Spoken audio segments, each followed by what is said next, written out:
नमस्कार, मनी गुरु में आपका स्वागत है। आज इस पर्सनल फाइनेंस शो में हम बातचीत करेंगे इक्विटीज पर। कार्यक्रम में पार्टिसिपेट करने के लिए मुंबई स्टूडियो में हमारे साथ मौजूद हैं सिद्धार्थ राजपुरोहित, जो रिप्रेजेंट करते हैं द मार्केट्स को। सिद्धार्थ साहब सीनियर रिसर्च एनालिस्ट हैं। साथ ही हमारे साथ रहेंगे देवांग साहब, जो कि शेर खान को रिप्रेजेंट करते हैं। आपका भी स्वागत है कार्यक्रम में देवांग साहब। और व्यूअर्स को बताते हैं कैसे वो पार्टिसिपेट कर सकते हैं। प्रश्न आप हमें मेल और एसएमएस के जरिए भेज सकते हैं। ये डिटेल स्क्रीन पर रहेंगी। moneyguru@zenetwork.com पर आप मेल भेज सकते हैं और एसएमएस की डिटेल्स 57575 पर भेज दें। मोबाइल के मैसेज बॉक्स में पहले EQ जरूर मेंशन कीजिएगा। आइए सवाल जवाब के सिलसिले को हम शुरू करते हैं। पहला प्रश्न जो हम इंक्लूड कर रहे हैं ये जयप्रकाश शर्मा जी की तरफ से है। ये बॉम्बे डाइंग पर क्वेरी है और इन्होंने मेंशन किया इनके पास 300 शेयर हैं, राउंड अबाउट 90 के स्तर पर हैं। तो आइए स्क्रीन पर इसको चेक करते हैं। और इन्होंने जानना चाहा कि ये इसको होल्ड करना चाहते हैं फॉर द नेक्स्ट 6 मंथ्स, तो 6 महीने के लिए इसमें ये बने रहना चाहते हैं और जानना चाह रहे हैं इसको लेकर कैसे आगे बढ़ें। इसमें सिद्धार्थ साहब, आप बॉम्बे डाइंग को कैसे देखेंगे? इनका स्पेशली जो रियल एस्टेट बिजनेस उसको आप कैसे देखना चाहेंगे, उसकी जो कंट्रीब्यूशन है, और साथ साथ जो टेक्सटाइल स्पेस में जो बदलाव हो रहे हैं और आगे की राह, आप ये कैसे समझाना चाहेंगे? आगे कैसे बढ़ें? जिन लेवल्स पर इन्होंने लिया है, कैसे आपकी राय रहेगी?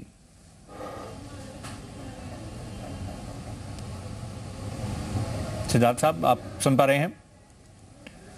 आइए देवांग साहब का पहले रुख करते हैं, फिर हम सिद्धार्थ जी से भी बातचीत करने की कोशिश करेंगे। देवांग साहब, आप बताएं आपको बॉम्बे डाइंग किस तरह से लग रहा है, कैसे आप कॉल लेना चाहेंगे?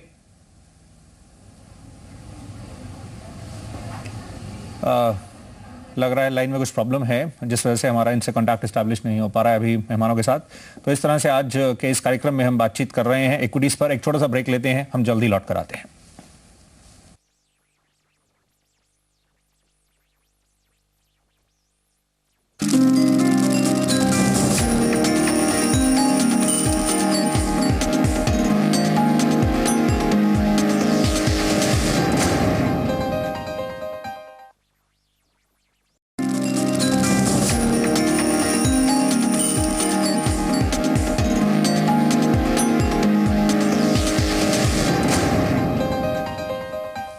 मनी गुरु के इक्विटी एडिशन में आपका स्वागत है। आज इक्विटीज का जायजा लिया जा रहा है और कार्यक्रम में पार्टिसिपेट कर रहे हैं सिद्धार्थ राजपुरोहित द मार्केट से और शेर खान से देवांग साहब। इनसे आइए हम बातचीत के सिलसिले को आगे बढ़ाएंगे और व्यूअर्स अपने प्रश्न मेल और एसएमएस के जरिए भेज सकते हैं। डिटेल स्क्रीन पर होंगी, तो ये जरिए है जिस तरह से आप पार्टिसिपेट कर सकते हैं। पहला प्रश्न आइए हम शामिल करेंगे,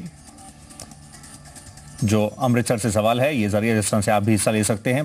पूरब कोहली साहब का ये ITC पर प्रश्न है और पूरब कोहली साहब की तरफ से सवाल आई, स्क्रीन पर इसको लेते हैं। इन्होंने ITC में जानना चाहा कि लंबी अवधि के लिए निवेश करने के बारे में पूछ और क्या वो सही रहेगा। इस तरह से इस पर एक कॉल लेना चाह रहे हैं। ITC को लेकर आप बताएं सिद्धार्थ साहब, आप किस तरह से इसको देखना चाहेंगे? ये जो एक मल्टी बिजनेस कॉन्ग्लोमरेट एक तरीके से है, सिगरेट्स, कंज्यूमर गुड्स, होटल सब में, एंड इनफैक्ट ITC का जो नॉन सिगरेट में जो FMCG बिजनेस जिस तरह से ग्रो कर रहा है, आप आगे किस तरह का पोटेंशियल देख रहे हैं? ये जो लेटेस्ट नंबर्स हैं उसको आप किस तरह से एनालाइज करेंगे? देखिए, ITC FMCG सेगमेंट का one of the best stock है। कंपनी में बहुत ही अच्छी ग्रोथ कंटिन्यूसली हो रही है। ये क्वार्टर में भी उन्होंने 18% प्रॉफिट में ग्रोथ दिखाई है। सेल्स ग्रोथ थोड़ी सी एक्सपेक्टेड से थोड़ी कम थी, but profitability growth was definitely in line.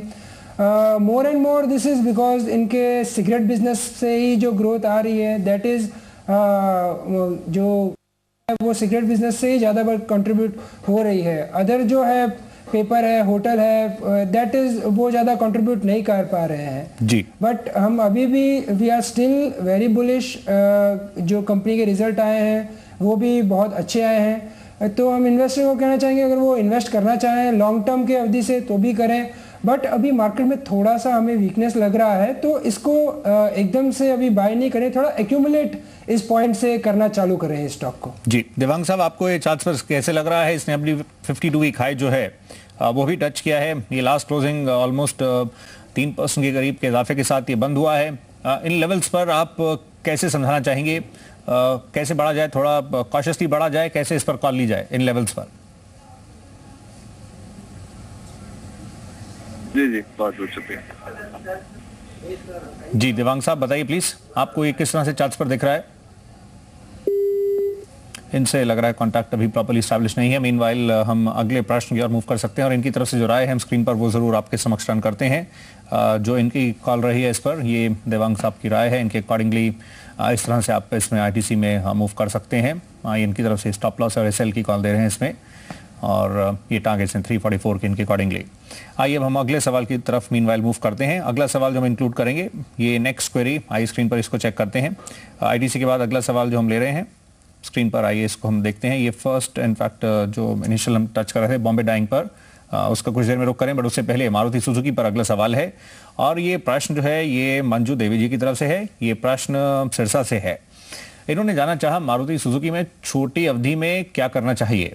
ये छोटी अवधि में जिस तरह से इसके साथ बढ़ना चाह रहे हैं सिद्धार्थ साहब, मारुति को लेकर आप स्पेशली, क्योंकि ये शॉर्ट टर्म का पूछ रहे हैं, तो आप शॉर्ट टर्म में कितने कंफर्टेबल रहेंगे? मतलब इसमें जिस तरह की जो डेवलपमेंट्स हैं, जो रिजल्ट्स रहे, उसमें फॉरेन एक्सचेंज रेट्स का तो इम्पैक्ट रहा, लेकिन छोटी अवधि में जैसे हम देखें मानेसर प्लांट में भी जो सारे इश्यूज इन्वॉल्व हैं, जो एडिशनल कंपनसेशन की बात हो रही है, या फिर साथ में जो डीजल स्पेस में जिस तरह से वो कंटिन्यूसली हम देख रहे हैं उसको स्लोली स्टडीली पास ऑन किया जा रहा है रेट्स को, ये आप कैसे समझाना चाहेंगे? शॉर्ट टर्म में किस तरह से दिखता है आपको ये? देखिए, शॉर्ट टर्म में डेफिनेटली जो पैसेंजर सेगमेंट है फोर व्हीलर, वो अंडर प्रेशर है। ओवरऑल फुल ईयर में भी हम करीब 1% ग्रोथ ही एक्सपेक्ट कर रहे हैं इस सेगमेंट में। बट मारुति की जहाँ तक बात है, it is one of the best player in the passenger segment. अगर इस खराब जो सिनेरियो है उसमें भी इन्होंने अपना market share domestic passenger segment में बढ़ाया है, कुछ 46 से 48 इनका हो गया है। अभी जो रिसेंट जो स्लोडाउन है ऑटो में मेंटेन अभी बना रहेगा, बट अगर हम देखें इन इंडिया 3-4 महीने के बाद इट इज़ फेस्टिवल सीजन, तो डेफिनेटली इस सीजन में इन सेक्टर में एक बूस्ट आता है, जहाँ पर हमें लगता है Maruti will be one of the best player who will gain from it. तो शॉर्ट टर्म के लिए भी अगर करना चाहें तो डेफिनेटली कर सकते हैं, और अगर लॉन्ग टर्म की भी किसी का व्यू है तो डेफिनेटली मारुति में इन्वेस्ट कर सकते हैं। ये इनफैक्ट ये फंडामेंटल कॉल आपके लिए मारुति पर है, और ये इसकी लास्ट क्लोजिंग रही है। हम अगले सवाल को भी आइए मीनवाल अब शामिल करते हैं। अगला जो हम सवाल ले रहे हैं ये विजय सिंह साहब की तरफ से है। सिंह साहब की तरफ से ये सवाल मुंबई से है। इन्होंने केन इंडिया पर जानना चाहा है। केन इंडिया के इनके पास 1120 शेयर्स हैं और जो स्तर बता रहे हैं 311। इस तरह से इसके साथ ये बढ़ना चाह रहे हैं। आपको किस तरह से विजय सिंह साहब ने जो एग्जैक्टली जानना चाहा, आप इसको कैसे देखना चाहेंगे सिद्धार्थ साहब? ये इन्होंने केन इंडिया के बारे में जो राय जानना चाही, इसमें आप इनका जो भी रिजल्ट्स जो रहे हैं, जो हमने देखा नेट प्रॉफिट में ऑलमोस्ट 18% प्लस का जिस तरह से जो गिरावट रही है, और आगे के जो हम देख रहे हैं इनके काफ़ी स्ट्रांग प्लान्स हैं, जो नेक्स्ट 3 इयर्स में काफ़ी मेजरली इन्वेस्टमेंट के प्लान कर रहे हैं। ऑयल के एक्सप्लोरेशन की बात हो या उसमें प्रोडक्शन की बात हो, इसकी स्टोरी आप किस तरह से पैन आउट होती देख रहे हैं? क्योंकि हमारा थोड़ा इसमें कोशिश रहती है थोड़ा लंबा नजरिया रखें ये पर्सनल फाइनेंस में, तो आप इनको कैसे बताएंगे आगे क्या एक्सपेक्ट किया जाए? देखिए, Cairn India oil and gas segment exploration में one of the best companies है इन टर्म्स ऑफ ऑपरेशन। जो इसके रिजर्व्स हैं राजस्थान में, वो भी अभी तक पूरा उसका पोटेंशियल अभी एक्सप्लोर नहीं हो पाया है। जो एग्जिस्टिंग पोटेंशियल है वो धीरे धीरे और मोनेटाइज हो रहा है। अभी करीब 180,000 बैरल्स पर डे का प्रोडक्शन है, जो इस साल के अंत तक 200 से 215,000 बैरल्स का प्रोडक्शन होगा। तो डेफिनेटली वहाँ पर और एक्सप्लोरेशन की संभावना है। दूसरी, इनको $3 बिलियन वहाँ पर और एक्सप्लोरेशन और डेवलपमेंट केपेक्स का अप्रूवल है, जिससे और इनके रिजर्व्स वहाँ पर ऐड होंगे। रिसेंटली प्रॉफिट में फॉल है, वो दूसरे जो इनके रवा और दूसरे फील्ड है केजी, वहाँ पर प्रोडक्शन थोड़ा सा गिर रहा है, but it is factored in more of. और अभी जो कंपनी का यहाँ से वो ग्रोथ होगा ये डेफिनेटली बहुत अच्छा होगा। साउथ अफ्रीका, श्रीलंका में जो इनकी गैस रिजर्व्स है वो भी अभी ये मोनेटाइज करने वाले हैं। साउथ अफ्रीका में भी इनके पास बहुत बड़ी फील्ड है जहाँ पर भी रिसर्च चल रहा है। तो आगे जाके हम देख सकते हैं कि कंपनी में बहुत सारे रिजर्व्स और ऐड हो सकते हैं। पोटेंशियल बहुत ज़्यादा है, कंपनी कैश सरप्लस है, इसके लिए केपेक्स का कोई प्रॉब्लम नहीं है। Definitely it is one of the best stocks at this point of time to invest, Cairn India. Okay, तो ये आपकी इस पर राय है, और इस तरह के आगे की ये जो स्टोरी इस तरह से ये शिप हो सकती है, और ऐसे इसके बाद आप बढ़े, ये आपके लिए एडवाइस दी जा रही है फंडामेंटली। हम एक छोटे से ब्रेक के लिए रुक रहे हैं, जब ब्रेक के बाद लौट कर आएंगे तो आपके प्रश्नों पर टेक्निकल व्यू भी दिलाने की कोशिश करेंगे। हम बस कुछ ही देर में लौट कर आते हैं।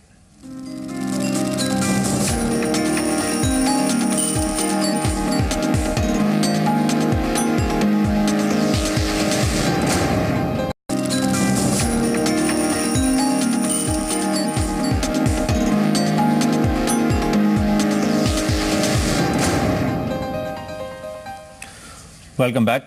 बातचीत हो रही है इक्विटीज पर और कार्यक्रम में आज पार्टिसिपेट कर रहे हैं ऑन द मार्केट से हैं सिद्धार्थ राजपुरोहित और साथ ही शेर खान से देवांग शाह साहब भी मौजूद रहेंगे। अगला प्रश्न आइए लेते हैं जो बॉम्बे डाइंग से है और ये बॉम्बे डाइंग पर प्रश्न जो है इसका जो क्वेरी है मिस्टर शर्मा की तरफ से है फरीदाबाद से। इनके पास ऑलमोस्ट 90 के स्तर पर हैं जो हम इनिशियली चेक कर रहे थे ये प्रश्न, लेकिन फिर ये इसको हम जो कॉन्ट्रैक्ट प्रॉपर्ली स्टैब्लिश उस समय नहीं था, लेकिन ये जो क्वेरी इनकी है जिस तरह से ये जानना चाह रहे हैं ये राउंड अबाउट 6 मंथ्स का आगे का आउटलुक जानना चाह रहे हैं। आपको किस तरह से राजपुरोहित साहब आप समझाना चाहेंगे बॉम्बे डाइंग को लेकर, आपने क्या एनालाइज कर रहे हैं इनका रियल एस्टेट का, टेक्सटाइल का जो बिजनेसेस में जो जिस तरह से जो मूवमेंट है आगे क्या एक्सपेक्ट करना चाहिए जो ये टाइम फ्रेम लेकर चल रहे हैं? देखिए टाइम फ्रेम डेफिनेटली बहुत छोटा है बॉम्बे डाइंग के लिए, क्योंकि क्या है इनका जो टेक्सटाइल बिजनेस है वहाँ पर से कोई ग्रोथ इज सर्टेनिटी नहीं दिख रहा है, कोई स्पेसिफिक सेगमेंट में या सेक्टर में हमको ग्रोथ नहीं दिख रहा है। बट द मेन असेट जो है बॉम्बे डाइंग का वो उनकी लैंड स्टोरी है, रियल एस्टेट स्टोरी है। इनके पास 80 एकड़ का करीब लैंड है इन मुंबई, इनके दादर वर्ली में बहुत अच्छे प्रोजेक्ट्स चल रहे हैं।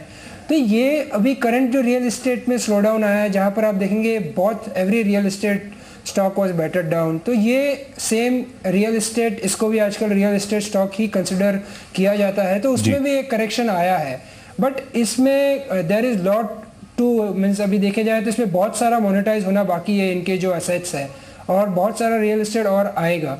तो इसका अगर ट्रू पोटेंशियल अगर इन्वेस्टर चाहता है लेना तो शॉर्ट टर्म में डेफिनेटली नहीं मिलेगा, उनको थोड़ी सी लंबी अवधि के लिए रुकना पड़ेगा। Only then they can get the real profit from this company. जी, समय देना पड़ेगा। मोर ओवर देवांग साहब आपको ये कैसे लग रहा है चार्ट्स पर जो 52 वीक लो इनफैक्ट जिस पर ये अब इस समय है, इसमें आपको किस तरह से वीकनेस दिख रही है? आप कैसे समझाना चाहेंगे, इसको कैसे एनालाइज कर रहे हैं? देखिए आप बॉम्बे डाइन की बात करें तो ये स्टॉक ये रैली में एक one of the under performing stock रहा है और अभी भी ये स्टॉक एक करेक्टिव मोड में मुझे लग रहा है और चार्ट में जो मोमेंटम है वो अभी भी वीक दिखाई दे रहा है। तो मेरे हिसाब से ये स्टॉक में अभी भी मैं निचले स्तर एक्सपेक्ट कर रहा हूँ, तो यहाँ पे आपको ये स्टॉक सेल करना चाहिए और आप अपना स्टॉप लॉस अराउंड 62 का रखें और ये स्टॉक में मैं फर्स्ट टारगेट अराउंड 43 का एक्सपेक्ट कर रहा हूँ और अगर ये लेवल ब्रेक होता है तो ये स्टॉक 33 तक भी जा सकता है, तो यहाँ पे आपको ये कॉल सेल करना चाहिए। ये बॉम्बे डाइंग पर क्वेरी के बाद आइए अब हम अगला सवाल लेते हैं केजी जोशी साहब का। ये प्रश्न बीकानेर से है। मिस्टर जोशी ने जानना चाहा HUL पर और इनके पास इन्होंने कहा पिछले 20 साल से हैं कंपनी के शेयर और ये 2500 शेयर इन्होंने मेंशन किया है जो लेवल्स इन्होंने कहा इनफैक्ट अराउंड अबाउट 60 के लेवल्स पे इन्होंने इसको पिक किया था और अभी जानना चाह रहे हैं ये लॉन्ग टर्म से इतने समय से इसके साथ बने रहे हैं और आगे क्या इसके फ्रंट पर ये एक्सपेक्ट कर सकते हैं? राजपुरोहित साहब इन्होंने इतना इसमें लंबा समय दिया है, आप इन्वेस्टर की जो पूरी प्लानिंग है जिस तरह से वो बड़े हैं, आप इनको आगे क्या बताएंगे कैसे बढ़ा जाए, जो पूरी स्टोरी आगे जिस तरह से मूव करेगी? अभी फिलहाल जो हम स्लो डाउन की बात कर रहे थे और खासकर जो हम देखें जो कंज्यूमर स्पेंडिंग है उस पर भी दबाव दिख रहे हैं, वो रिफ्लेक्ट भी हो रहा है इनकी जिस तरह से अभी की जो चाल है उसमें। तो ये जून क्वार्टर्स के नंबर्स में जो आए हैं उनको आप कैसे एनालाइज करेंगे, ये जो प्रेशर्स हैं उनके बीच में, और इनको कैसे बताएंगे आगे क्या एक्सपेक्ट करें? कि जून क्वार्टर में result was down 23% but it is higher than expected. हम करीब 860 के पास का एक्सपेक्ट कर रहे थे, कंपनी ने 1000 प्लस प्रॉफिट दिया। Definitely it was good. Margins में भी देयर आर इम्प्रूवमेंट्स देखा गया है, बट वॉल्यूम टर्म्स में अगर देखें तो कंपनी में वॉल्यूम्स वी आर एक्सपेक्टेड 6% के पास ग्रोथ एक्सपेक्ट कर रहे थे, बट कंपनी ने खाली 4% वॉल्यूम में ग्रोथ दिया है। करीब 9% का ओवरऑल ईयर में ग्रोथ था उनका। तो ये एक कंसर्न है। देखिए करंट सिनेरियो में जहाँ पर इन्वेस्टर के लिए बहुत ज़्यादा ऑप्शंस नहीं है मार्केट में, तो वो एफएमसीजी फार्मा इस पर बहुत हैवी बेट्स ले रहे हैं और ये स्टॉक्स जो है बहुत ही हाई मल्टीपल्स पे अभी आ गए हैं। मैं इन्वेस्टर को एक चीज़ का धन्यवाद देना चाहूँगा कि इन्होंने इतनी लंबी अवधि तक इसको होल्ड करके रखा, इनको इतना बेटर रिटर्न मिला उसमें से। बट मेरा ये मानना है कि eight this point of time investor को एक्चुअल में थोड़ा पार्शियल प्रॉफिट बुक करना चाहिए। जी दिव्यांग साहब, आपको ये चार्ट्स पर किस तरह से दिख रहा है, आप कैसे देखेंगे 660 प्लस लेवल्स पर? देखिए आप हिंदुस्तान लीवर की बात करें तो ये one of the outperforming stock रहा है और अभी भी medium to long term outlook है वो चार्ट पे अभी भी पॉजिटिव दिखाई दे रहे हैं। हालांकि इमीडिएट शॉर्ट टर्म की अगर बात करें तो ये स्टॉक में इमीडिएट में हमने एक बहुत ही बढ़िया रैली देखी, तो मुझे अभी यहाँ से अपसाइड थोड़ी कैप लग रही है और मुझे लग रहा है कि स्टॉक में एक करेक्शन जो है वो एक्सपेक्टेड है ये लेवल पे। तो यहाँ पे ट्रेडिंग पर्सपेक्टिव में ये स्टॉक को सेल करने का रिकमेंडेशन दे रहा हूँ और आप अपना स्टॉप लॉस अराउंड 700 का रखें और ये स्टॉक में मैं फर्स्ट अराउंड 624 का टारगेट एक्सपेक्ट कर रहा हूं और अगर ये लेवल ब्रेक होता है तो ये स्टॉक अराउंड 586 तक भी जा सकता है। तो यहां पे आपको ये स्टॉक सेल करना चाहिए। बट आपने जो बात की है, इन्वेस्टर ने इतनी लंबी अवधि से ये स्टॉक होल्ड किया है, तो मेरे हिसाब से अगर आप ट्रेडिंग पर्सपेक्टिव देखें तो इमीडिएट शॉर्ट टर्म में यहां से अपसाइड कैप है, तो आप यहां पे ये स्टॉक पार्शियली बुक कर सकते हो और निचले स्तर पे आप री एंट्री भी ले सकते हो।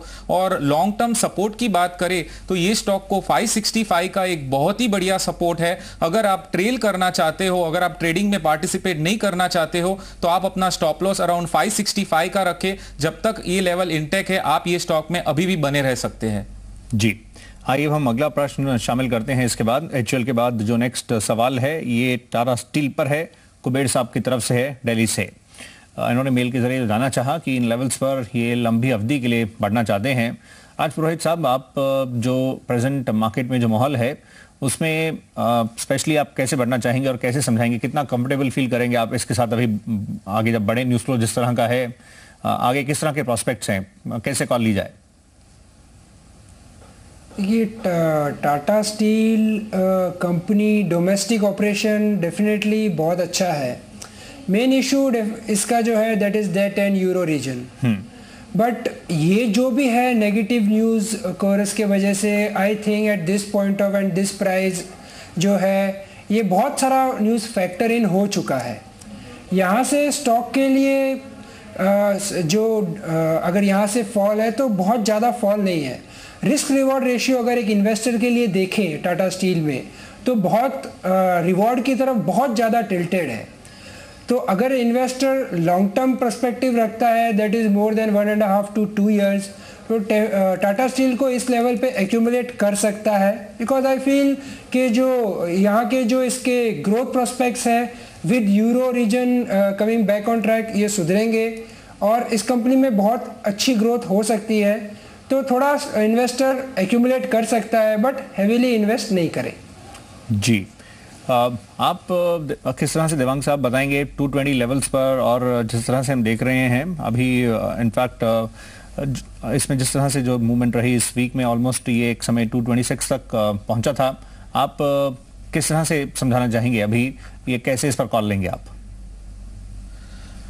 देखिए आप metal sector as a whole बात करें तो मुझे एक अंडर परफॉर्मिंग सेक्टर लग रहा है और अभी के मार्केट सिचुएशन को देखते हुए मेरे हिसाब से आपको ये लेवल पे मेटल सेक्टर में फ्रेश बाइंग अवॉइड करनी चाहिए।